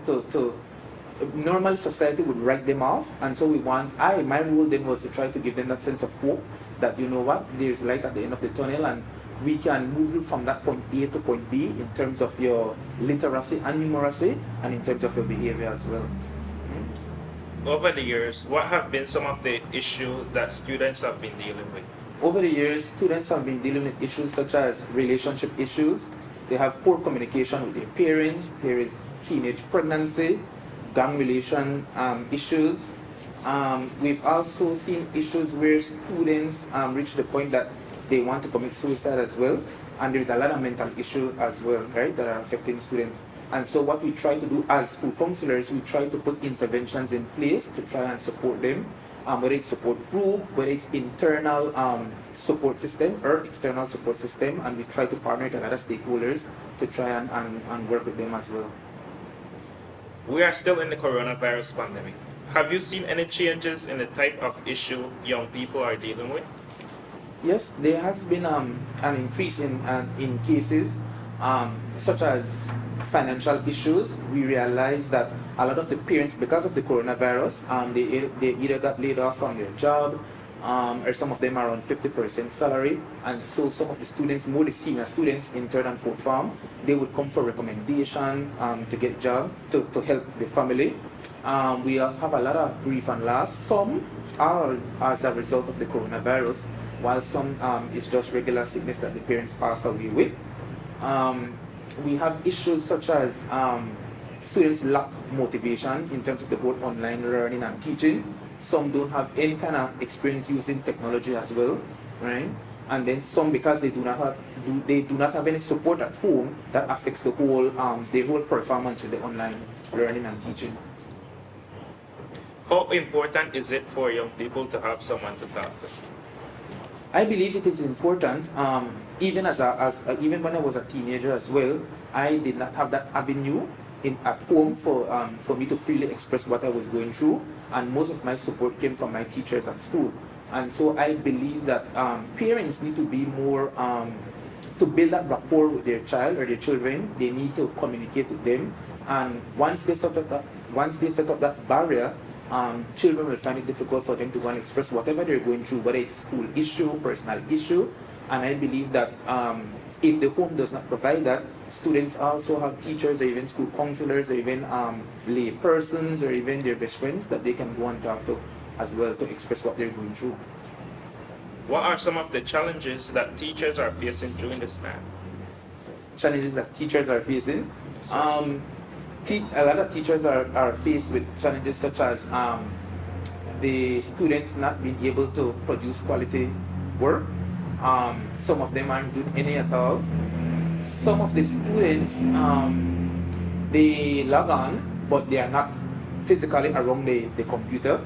And so it is hard to actually teach online because the student at some point don't grasp the content. And so what they do, some come in and try to actually video themselves and provide it for students. Some of them send links for students to follow, right? But so far I can say that it's a learning experience for both the student and the teacher. And one thing it does is to make us more computer savvy and gets us more into our creative aspect as well. What will be your message to students at this time? My message to all students, and more so EPR students, is to stay focused, be determined, know that we are here to support you. We have a good support system in place, and know that whenever you come back to school, that we will try to be there to support each other, and wherever we are right now, we need to move forward despite the challenges as well. That will be all for today. Thank you, Mr. Jacob, for taking your time out of your busy schedule to be here with us. Thank you as well. And we're back. And there you had it.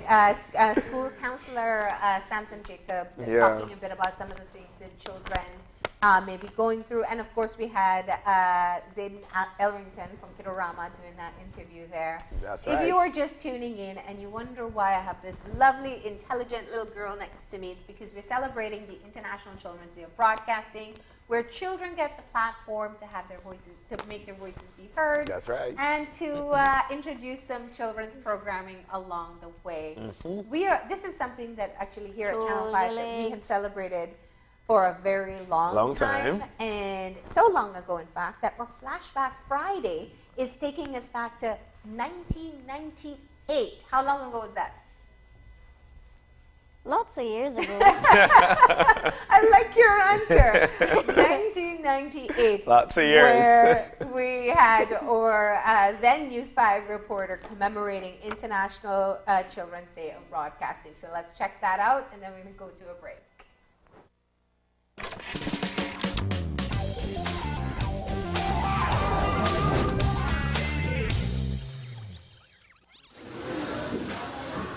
The students of Queen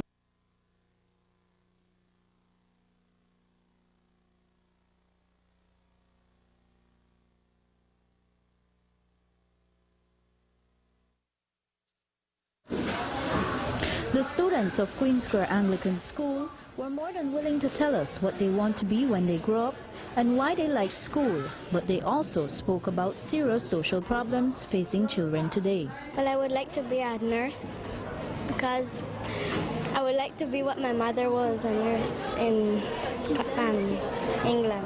I like school because I'm learning more and I'm going to have a better future. I would like to be a teacher. Why do you want to be a teacher? Because I like to see the way how my teacher teach upstairs. What do you like about life?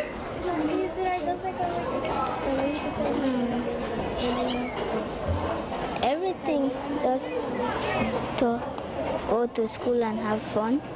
And what don't you like about life? People killing each other and in the streets. A growing problem facing Belize's children is that of little girls going missing for days, even weeks. One such incident even resulted in the child being murdered. The pupils of Queen Square Anglican are very concerned about this situation and hope with the help of parents such a terrible problem can soon be eliminated. I think that the parents are careless, that they are giving their child too much freedom, that maybe the child is being abused and that's why the child is ending up being killed. I think that they should be more careful and their mothers or somebody should be with them while they're on the street. And those are very strong words coming from our youths. They might be young, but they know the reality of this potentially terrible world. Let's listen to them as they continue to voice their opinions to us. Reporting for News 5, I am Hassan Lachman.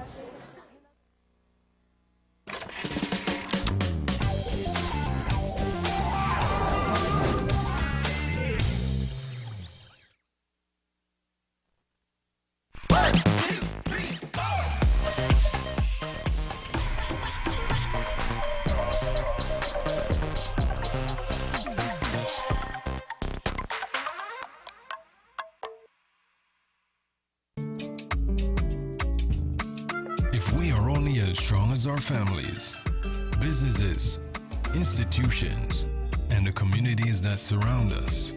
Then by giving businesses the power to grow, entrepreneurs the ability to expand, and by giving our families the right to own something.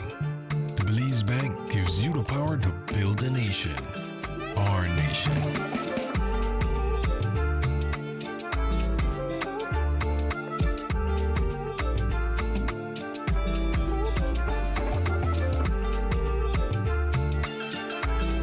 Stronger together. The Belize Bank. Our country. Your bank.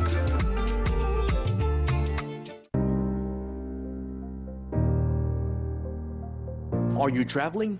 Effective January 26, all passengers traveling internationally will need to get tested no more than 3 days before you travel to the United States. And show your negative result to the airline before you board your flight. Here at Caring Hands Clinic in San Pedro, we administer the antigen test, frequently referred to as a rapid test. Our products are CDC compliant and FDA approved. Testing has never been this easy. With our highly certified and licensed medical staff, we provide you with an accurate test result in minutes, making your experience fast, safe, and easy. To book your appointments today, contact us on any of our hotlines at 671-TEST or 672-TEST. 226-FAST or our Vonage line at 305-420-6203. Book your appointments online at www.belizecovidtest.com. Caring Hands Clinic Antigen Test Center. We're pleased to serve you.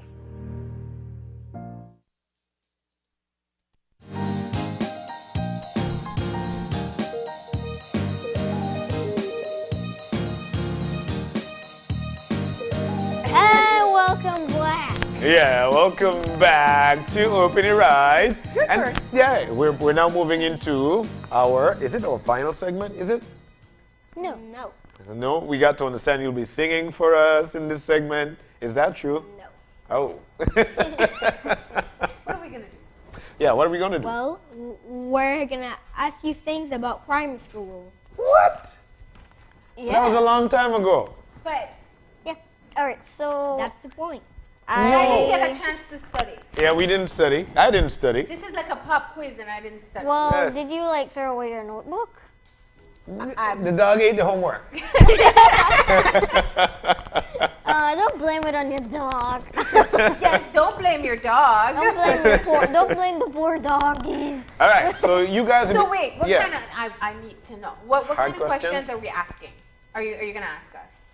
We're going to ask you guys, and then you have to write it down on your piece of paper. We'll give you at least 10 or 15 seconds to write it down. So are they hard? So you gotta work quick. I gotta work quick? Yeah, you gotta write fast if you want to do this. Are you guys gonna grade us? Nah, we're not really teachers. We don't have the experience of it yet. All right, so let's do it. All right, so I'm first up. Uh-huh. So, what are the 3 branches of government? Oh my goodness. Oh my goodness gracious, right? Yes. Oh, that's not fair. You can't say the answers, just write it. Okay. You don't have to read the question, just answers. Okay, thank you. Which makes it quicker. There's like a term that you guys use at school, right? Can we Google it? Yeah, can we Google it? You guys Google when you're doing homework, right? Yeah. Okay, good. Can we Google it? You can't Google it. That's called cheating. Yeah. Oh. I thought you were just having the Look, internet I'll remember teaching. 2. No. This is not fair. Come on. Yes, maybe. What's the question again? Okay, what are the 3 branches of government? I'll remember 2. Then write it. All right, cool. Let's go to question number 2. Just write it down. Time's running out. Uh-huh. Next question. Okay. What is Wait photosynthesis? for Miss Marlene. Oh, I'm sorry. I'm just writing it over because I was doing a See? scribble. Oh, okay. She's fast. I write fast too, but only in print. All right, so you guys both have the same questions? No, well, yes. Yeah, It's AJ's turn now. It's All AJ's right. turn. So, next question. Okay. What is photosynthesis? I don't know. Man, you guys gotta It's go been back a long time since we've had to answer questions like this. Yes. Damn. Both know the answer. Could you at least try to put in the answers? No. Come on, Mr. Palacio. You sound very much like a teacher there. Yes. Come on, Mr. Palacio. Hey. All right. Did you write your answer yet? Yes. Yes, I did. Okay, I have to check your answers. That's it? We're done? No, there's still more. I think I need some extra credit. Okay. All right, next question. What type of words should always be capitalized? This is an easy question. Easy thing. That's not easy. It is easy. What type of words should always be capitalized? Yes. Capitalized? Us kids know. Give me a hint. It starts with a capital P. Sweet. Okay, can we That's get all more tips for all the rest? Because I'm not remembering a lot of these. It starts with a capital P. That's all. I'm gonna give you that. That's We all. don't know. This is unfair. You know, this is an edition of Are You Smarter Than a Third Grader? And I didn't sign up for it. Yes, none of us did. Lol. Did you just say lol? I don't know what lol means, laughing out loud. Instead of the LOL toy.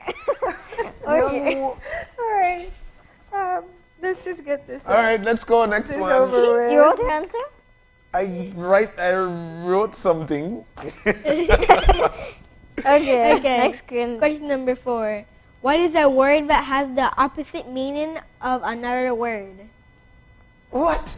This is ease, right, AJ? Wait. That is that So ease word. So the Is that question ease is, question? what is a word that has the opposite meaning of another word? Yeah. This is no fair. This is an ease question, AJ, man. Do you have to answer this on tests? Like these are the kind of things you get on your tests? Just it's different questions and topics. Okay. No but fair. Come on, just Next write question. Just write the. I'm throwing a tantrum. You're that work in school? You know what? You're just like my friend Mason Aguilar. He always shows tantrum when. Oh, you can't. Like, don't get Mason in trouble now. Like, let me tell you a little story about him. So, like, at school. Your mom is saying, please No. don't. Next question. Let's go get the to the next question. Okay, We'll let's take her advice. So so your question It's next. Do you guys know this one? The main series of events in a story is called the what? She knows. She works on the news. No, I don't know what they call it. A what? In school. A what? Main series of events. I'm just guessing.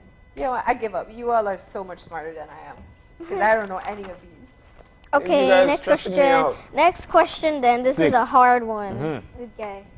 What country is both an island and a continent? A continent. Yeah. This hard, Joe. I didn't even know this. I don't know. I didn't even know that. You can't tell us the answer. I'm going to call the principal. All right. Okay, this is an easy one. A caterpillar changes and grows into a what? A what? What does a caterpillar change? A caterpillar changes and grows into a what? This is so easy. This is the easiest thing in the world. That's not true. Yes, it is. That one I know. Yes, it is. That one I know. Yes, Of it course you know that it one. is. Because I love them. A caterpillar turns into a what? A gecko? What? Nah. I think he's playing tricks on you. That's think not he knows true. That one. Next question. Okay, we're done yet? Okay. One last question. Okay, good. Bats are mammals. True or false? What? Bats are mammals. Bats? Like the one that live in caves?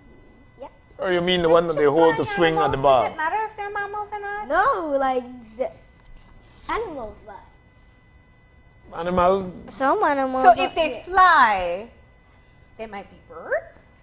No, they're not birds. What makes an animal a mammal, anyway? Don't know. Don't ask me. I don't know. It was in my science notes, but I Get think some answers from them. I think that I don't really study much because I don't even know. Let's play rock, paper, scissors. If I get it, you give me the answer. If I win. Does that work at school? No, but let's see if I. Okay. Look, I don't know. Answer. All right, let's start from the the bottom up, right? Do you do this in school? Do you exchange papers and check each other's work? Oh, we're not done? No, we are done, but Oh, you're gonna check my work. yeah, I'm gonna check yours and you can check it. Okay, can I have the questions now? Fair. Let me see. Oh, that has the answer? Let me see first. Okay, so can you read my writing? I have a hard time reading my Yeah, writing they say sometimes. you should, I can read it. you should either print or cursive or you could crab. All right, so I don't start. even know what you put. Because people at home were probably doing this test too. Let's just start. Is a What's bat this a word? mammal? Is a bat a mammal? What is this word? Is a bat? Sinnate. Okay. What's this word? Your This one. answer was true. I don't know. I What put true. Is a bat a mammal? Yes, or no? Is it? You're Yes. Yes. All right, I got that one. Okay, that's correct. What was Okay, the other question? Number the other 7 is Reno. what country is also A caterpillar. continent? Caterpillar changes and grows into a what? A butterfly. That is correct. Did I get it? Yep. All right. And Next one. What country is both an island and a continent? Is Australia. Did I get it? See, I told you you know Okay. your knowledge. Uh-huh. Okay. Number 5. The, The main series of events in a story It's called is called a what? I put the plot. I put a plot too. That's correct. Okay, good. What is a word that has the opposite meaning of another word? Is an antonym. Oh, me put opposite. You got that one correct. I got it wrong. All right. So next question. You read. Uh-huh. Okay, what type of words should always be capitalized? Is I a put proper noun? Proper noun. Yes. I put what? Proper noun? What did I put? I put pro. Yeah, I put pro. I was supposed to put proper noun. I put pronoun.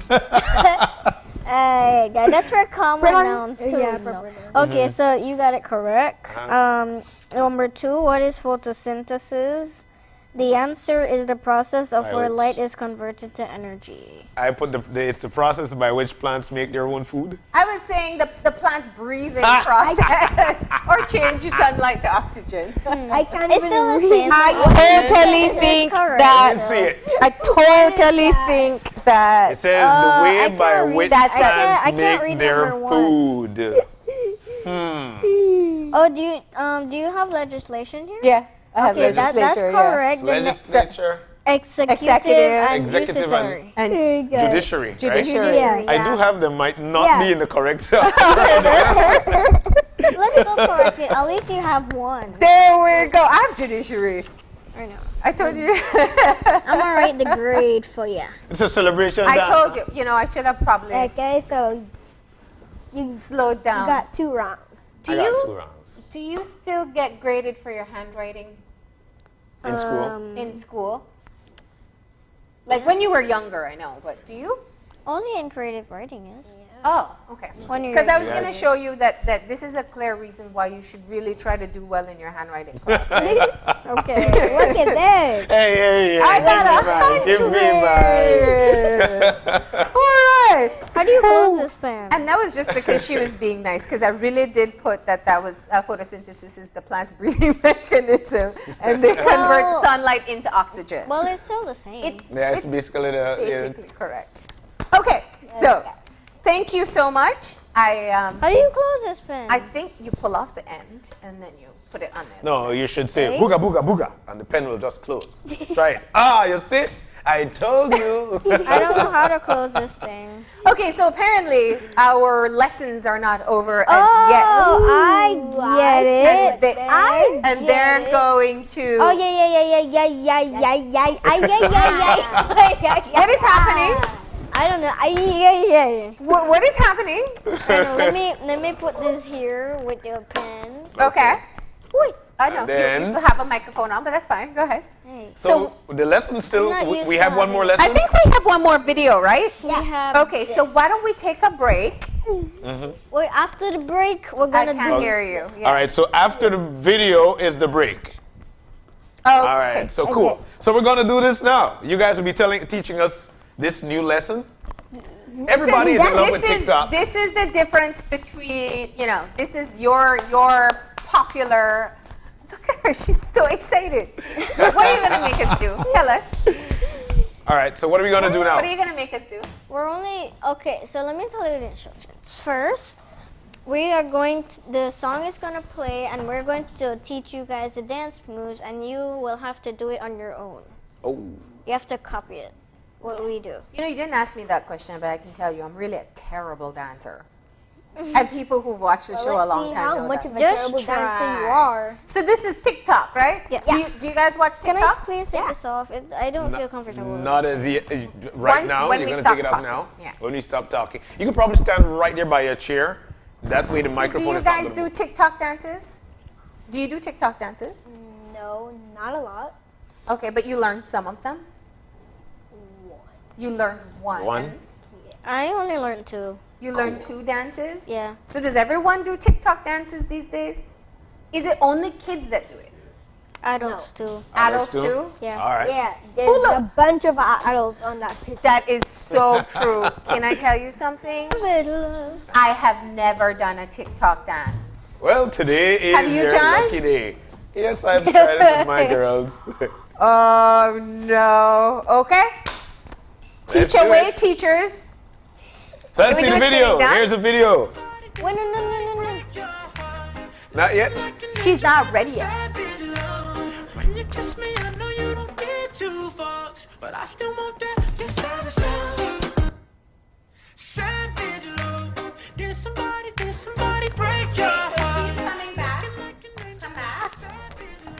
Yeah.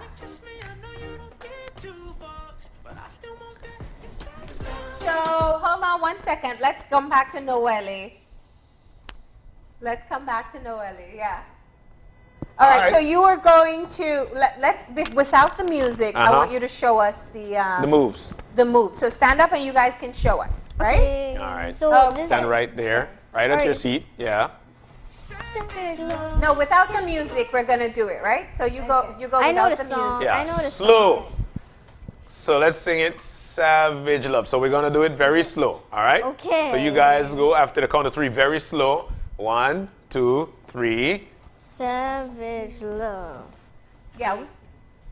Just look at it carefully so you can know how to do it.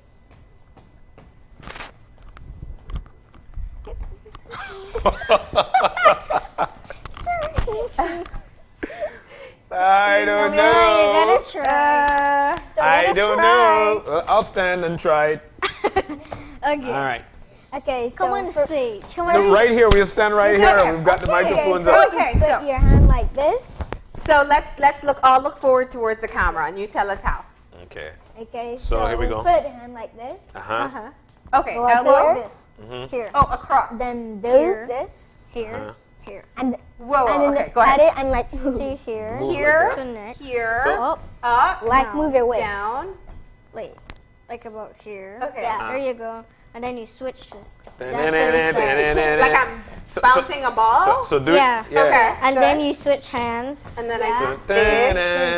this, Up, down, here. this, And then you switch to the side again. And then Okay. it's both hands. this, this, Up, down. this, Then you go. And then you pause a little while. And then you go like boom. boom. So there's a boom. Go. There's not a boom, but it's like feel like it. Try it. Okay. Well. Try it. Miss Marlene just did So it. All right. feels like Turn aerobics. So let's. I know, right? All right. So let's do this one more time. We're gonna do one more time. All right. So where's the video? Wait. We're not ready. We're not ready. We're not ready yet. We're not ready. All right. Tell So us when to again. go. Tell us when to go. So it's gonna be Savage Love. Wait, okay, so let's go. Get somebody, break your heart. I'm Looking like an angel, but a savage. I do 2, 1. All right, there we go. See, yeah, we weren't ready yet. Okay, let's try it one more time together, right? You're being let's unfair. go. You know the whole dance. So fast. we You go. gotta- 1, 2. No, I'm doing it across. It's right shoulder. So Savage love. oh.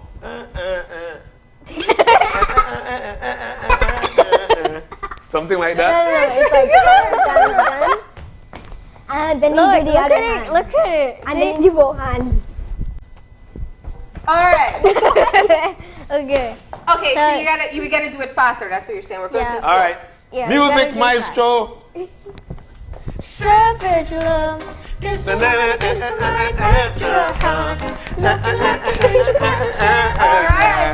got that one. I could do my own moves there. Yeah.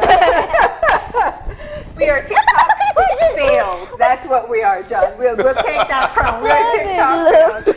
But, you know, we do have one more video to get to, and it gives us a break to get this right. So we'll get to that video, and yeah, we'll try to get things right. So go to it. We'll be back.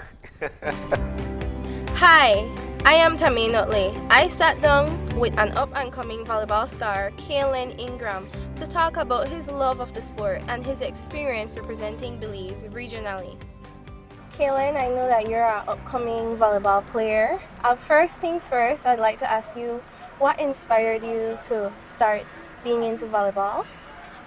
Well, from a young age, my parents were very active in sports. My father was a cyclist and my grandfather as well. Okay. And I used volleyball as a way to get over some personal issues that I had during my time. And, you know, I made so many friends and some people that I even call family now. So it's a really good thing to get into to like just relieve all that stress and anxiety. Yes, I agree because, you know, well, channeling certain things into something else, especially something so positive, is very commendable. So yes. So I'd like to ask you next, when do you think you'll reach that level of international volleyball star for Belize? Well, personally, I feel that I have a lot more way to go in terms of volleyball because I've reached this this point of my life that I feel that I've surpassed some of my goals, but I still want to push to reach that that limit. Yes, So, definitely. Your biggest competition is always yourself. I agree. that's true. Secondly, I'd like to ask you, you know, both of us are students, and I could imagine that getting good grades is on top of your list. So how do you manage getting good grades alongside being this volleyball prodigy?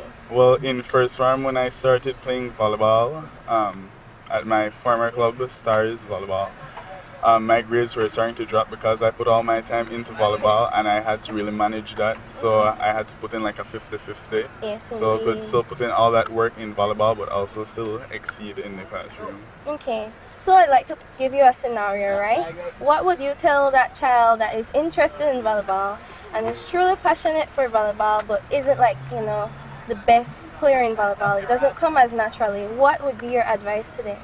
Well, when I started playing volleyball, I was the worst. I couldn't serve, I couldn't pass, I couldn't do anything.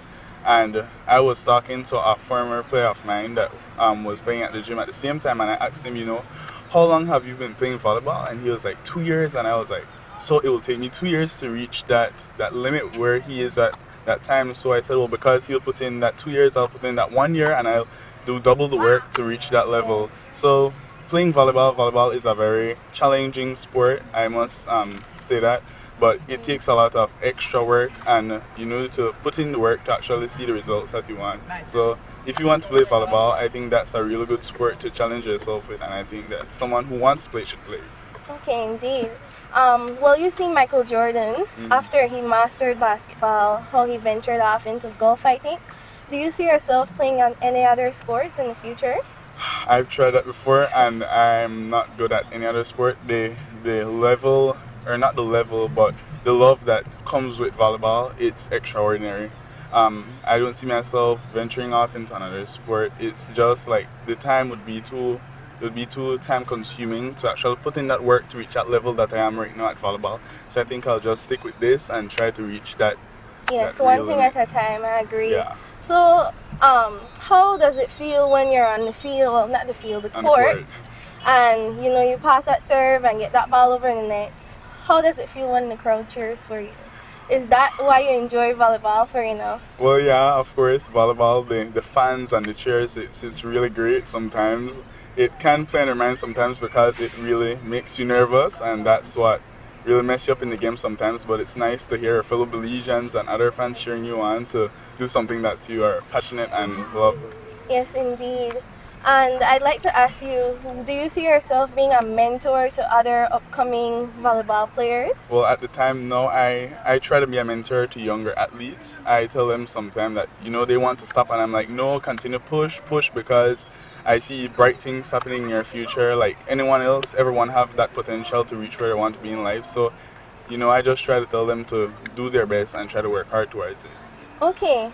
For the future now, this is the distant future. I'd like to ask, since you're into volleyball and you have a passion for it, do you see yourself opening up like a volleyball practice center in the future for kids that aspire to play I always sport? dream about that actually. I always said that like if I reach this part in my life that I become really successful, I want to put back my money into the needy ones and open up this volleyball club because male volleyball especially, we don't have that that resources. So I think I would really want to put my benefits into something like that. Yes, definitely, because Belize has plenty of talent, so it would be nice if you could come back and recognize that talent. So now, finally, I'd like to ask you, what message, if you only had one message to give to all the aspiring volleyball players out there, what would that be? Work till you drop. That's the best thing I could say. Like, work till you drop. Put in all the effort, put in everything that you have, because at the end of the day, you will really see the results. Yes, indeed. Well, I'd like to thank you for this interview, all of your encouraging words that you have shared, and I wish you the best of luck in your volleyball career. Thanks.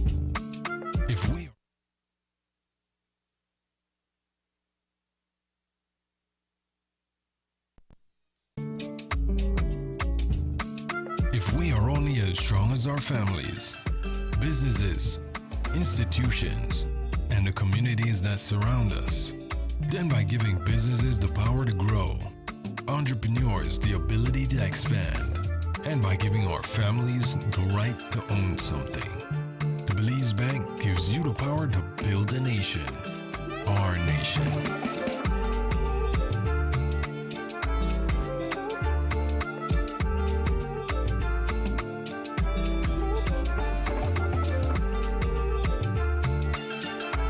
We are stronger together. The Belize Bank. Our country. Your bank.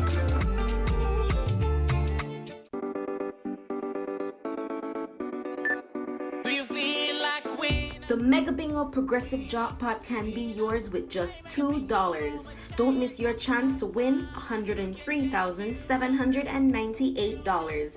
Get your Mega Bingo tickets at any Mega Bingo agent countrywide. There won't be any bingo game this Wednesday, March 3rd, due to the curfew regulations for the elections. So make sure to tune in on Saturday, March 6th, to the live show airing on Channel 5, Wave Radio, and Radio Bahia. The show starts at 8 p.m.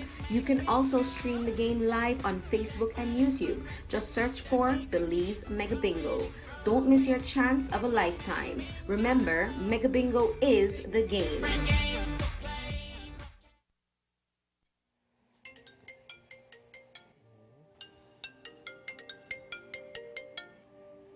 Hello. Okay, sure, I'll be there.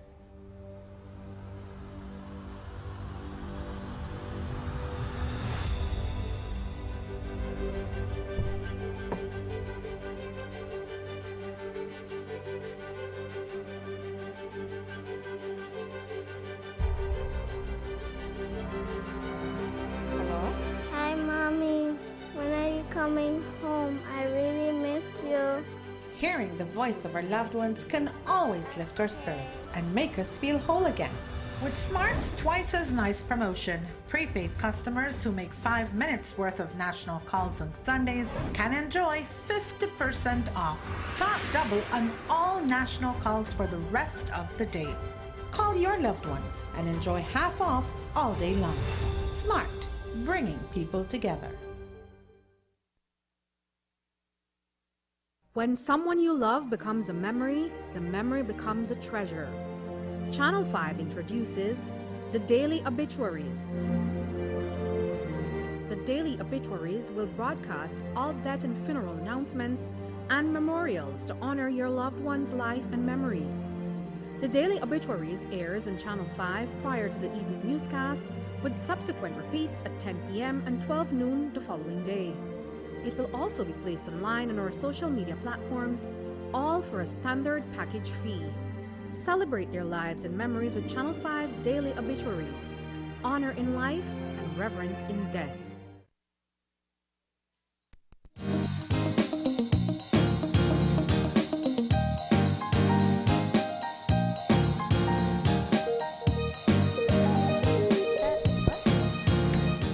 Welcome back. And we're celebrating. What are we celebrating? We're celebrating International Children's Broadcasting Day. I don't know if I said that correct. What does that mean? It means that you guys took things over. Yes. Yeah, you flipped the script. That is what it means. Yeah. So, good. So, because it's your show, you've decided that we need to learn something new? Sure, why not? Yeah. And we're supposed to learn. What are we going to learn? Ah, man. But I've been practicing. Yes. Practicing. Yes, we've been practicing a lot during the commercial break. All right, we gotta wrap it up. Louise. We gotta wrap it up. I do want to say thank you to Noelle and AJ. I know your parents are outside. Your moms are outside, very proud, I'm sure. Yeah. The rest of the family is at home watching. Do you want to say good morning to anybody that you know is watching? Good morning. To anybody, call some names. Who do we have watching? Granny, auntie, who? My aunt, her name is Kiara. Okay. Okay. My uncle named Laquan. Okay. And my two dads. One of them is named Nick, and then the other one is named Yuri. Oh, that's so cool. And your turn. Who do you want to big up? Okay, I wanna say hi to my family and to everyone who's watching right now. Okay, that's so cool. Any friends that you missed Yeah. that you want to say good morning to? Teacher. You don't get to go to school, so. I know, like my friend Michaela Tood, who might be watching right now. And also my friend Kai too. Okay. Okay, that's cool. And which friends do you want to say good morning to? One of my friends called Adriel. I want to say good morning to my teacher, Mr. Novella. Mr. Who? Novella. Novella. Hey, I know that teacher. He used to be my standard 2 teacher. Cool. Mr. Novello. Mr. Baltimore Novello. Oh, okay. Because there's like, I didn't know what to say. There's 2 Novellos, Miss Novello and Mr. All right. And you're saying good morning to Mr. Novella. Okay, All good. Well, we are so grateful to both of you for coming in. I think you did an exceptional job. Yeah. And, you know, those are better questions than I have come up with sometimes. So I know that you guys can handle yourselves. And I am so thankful that you participated. So thank you guys so very much. And, I have one final question. What's your favorite thing about being a kid today? I don't really know. I guess You had spending. some answers, I know. You were telling me in the break. What's your favorite thing about What's being your a kid? favorite thing about being a child in Belize? I only know about spending more time with the family, you know. Okay, that's your favorite thing, that you get to spend more time with the family? All right. And you, AJ? Come on, I buddy. just watch like movies with them. Okay. We sometimes go to like the arcade. Well, probably not anymore. Before the pandemic. Yeah. Okay. Well, and for viewers who perhaps are still trying to get familiar with these faces, Noelle was a guest on our show. She has her own Facebook page where she sells treats, baked treats, right? It's called Noelle Treasures. Noelle's Treasure. Noelle's Treasures. All right. And also AJ is a YouTube sensation. Tell us about your channel.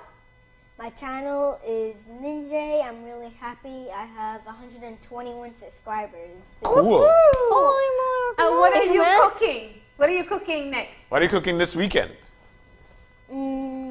I would say I want to cook like pasta. All right. So AJ teaches people how to cook on YouTube. So you got to find his YouTube channel. It's called Ninja. Ninja. And Cool. Noelle is on Facebook, and she does her special treats. Yep. What are you cooking this weekend? I don't really know. I just know I'm like having another sale Oh, okay. Which is for the Easter cookie kits. You can buy one for $25. Okay. And you can decorate the cookies with your parents. Oh my goodness. Hey. All right. All right, we got a special shout out request. We want to say good morning to all the children at Little Sprout Daycare in Belmopan. It is Child Stimulation Month as well, so to the little ones especially, right? All right. And of course, to you at home, we'd like to wish you all the very best. Remember, what you teach your children today will determine how he or she will be tomorrow. Instill power in them because they've got their own little mentality. Let them have their voice because it is theirs as well. We'd like to thank you so very much for joining us this morning. We had one of the most favorite times. Mar, for at the end of the year, please, we'll mark this date because so far this was my favorite show. Thanks to AJ. And thank you, Noelle, for joining us this morning. You're most welcome. So I'll tell you what we normally do is that we normally say if you'd like to, if you've got any questions, any concerns, you can drop us a line at oye@channel5belize.com. And you can find us on Facebook at Open Your Eyes BZ and on Instagram at OYE Belize. And you could join us again on Monday when you wake up, open your eyes. Come on, that's your quiz. You guys do it, right? That's your quiz. What? When you wake up and you start your morning bright. Right. Well, she said bright. I kind of like that one too. And then you keep your eyes open. Your eyes open. Your and ears listen. Your mind. It looks like he was doing ears. We're gonna do it again. We're gonna do it again. Eyes. Remember to keep your eyes and your mind open. And your heart's open, yeah. I missed it. But it's time for Savage Love. But it's time for us to close off. And we did promise Noelle and AJ that they could teach us to do a TikTok dance. So we're going to a break, and hopefully we're going to wrap up. We're gonna wrap up with this dance. And hopefully we get it right by the time the show actually closes off. So let's do it. So let's see. All right. All right, we'll take your mic off. And we're gonna do the easy one, please. All right, so that's it for us. You have to learn two of them. We'll roll credits and we'll get some music on. Come on to the front, John. Stop trying to hide. We'll embarrass ourselves together. All right, so let's go. 1, 2. We're gonna sing the song. We're gonna get the easy song. one, right? We're gonna do the easy one, of course. All right, so it goes. All right, 1, 2.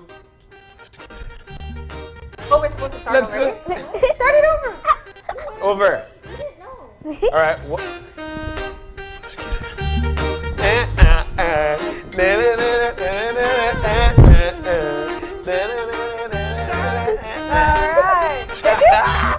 We got it this time.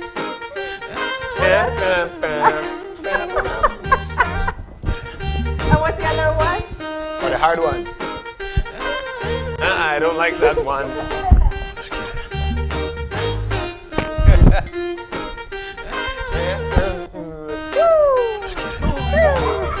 Boom! Bye, everybody. Wave at them. Bye.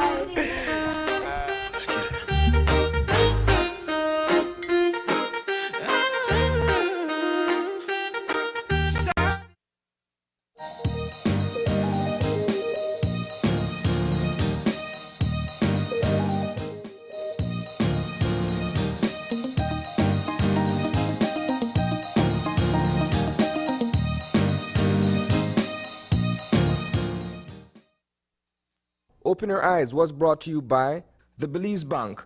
Our country, your bank.